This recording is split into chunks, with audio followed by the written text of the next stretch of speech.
Kisah pemuda kaya anak pemilik perusahaan ternama, dengan puluhan anak perusahaan. Dia yang menyamar kerja sebagai cleaning service di salah satu anak perusahaan milik orang tuanya. Dari pemuda tersebut hanyalah untuk merasakan bagaimana kerja yang diperintahkan dan melelahkan itu. Sekaligus ingin mengetahui kinerja dari karyawan di perusahaan tersebut. Sekadar diketahui pemuda ini bernama Vino. Meskipun dia anak orang kaya, namun dia memilih hidup sederhana, jauh dari kesan anak orang yang kaya raya.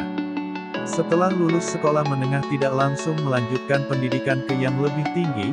Ayah, ibu saya ingin bekerja menimba pengalaman dulu, kata ayahnya. Kalau begitu kamu pilih saja mana yang kau sukai dari perusahaan ayah. Akhirnya Vino pun memutuskan bekerja di salah satu perusahaan milik ayahnya tersebut. Namun ia meminta syarat pada ayahnya. Saya bekerja tapi dengan surat lamaran kerja dan ingin bekerja sebagai cleaning service saja, dan jangan ada yang tahu kalau aku anak ayah. Mendengar hal tersebut ayahnya pun bertanya. Namun setelah mendengar beberapa alasan anaknya, akhirnya ayahnya pun menyetujuinya. Setelah 5 hari kemudian Vino akan masuk interview kerja sebagai cleaning service. Dia datang dengan pakaian sederhana, tak pakai kendaraan dan hanya naik angkot umum. Singkatnya Vino diterima kerja di perusahaan tersebut dengan gaji pertama sebesar 2,4 juta rupiah per bulan, di hari pertama kerja. Vino disuruh atasannya membersihkan beberapa toilet melakukan kerja di hari pertama tersebut.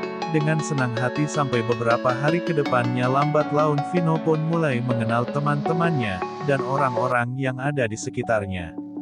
Di bulan kedua dari masa kerjanya yang mulai dipindah ke bagian kantor dan HRD, tiap pagi Vino harus berangkat lebih awal di tempat kerja sebelum karyawan datang. Ia pun selalu masuk di awal karena ia juga harus membersihkan meja dan kursi-kursi dari karyawan serta menyiapkan minuman teh maupun kopi. Dari sinilah ia baru mulai menemukan beberapa kendala dan masalah-masalah.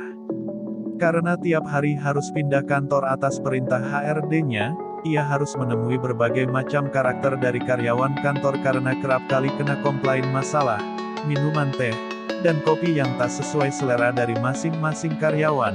Vino dengan sabar menanggapi itu semua dan sampai detik itu belum ada yang tahu bahwa Vino adalah anak pemilik perusahaan raksasa ayahnya. Bersambung sampai ketemu di channel Konde TV untuk kita lanjutannya di episode bagian 2.